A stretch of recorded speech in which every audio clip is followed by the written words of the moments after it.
Kumusta po kayo mga kalingap?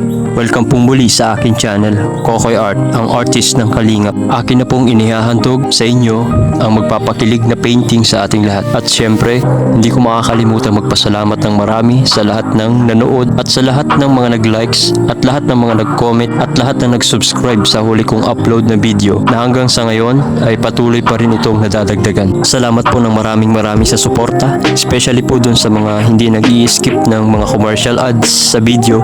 Sobrang laking tulong po para sa ating YouTube first sahod. At sa akin nga pong pagbabasa ng inyong mga komento ay nakita ko na maraming nagre-request ng tambalang EDC, Beyonce at Kalingap Edo, na pati ako ay labis na kinilig nung aking binalikhang panoorin ang part 1 hanggang part 3 ng kanilang video. Napakamahiyaing bata ni Beyonce at sobrang bait. Sa sobrang bait ay pati basher ay binigyan niya pa rin ng pagrespeto.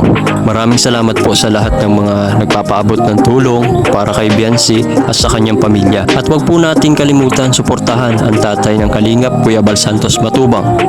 Ang video po na ito ay part 1 lamang dahil hindi po siya natapos ng isang araw. At sa part 2 po ng ating EDC painting, sana nandiyan pa rin po kayo nakasuporta. Maraming salamat po mga Kalingap. Kaya mga ka-EDC, kita-kits po tayo sa susunod nating upload. Muli po ako si Kokoy, ang artist ng Kalingap.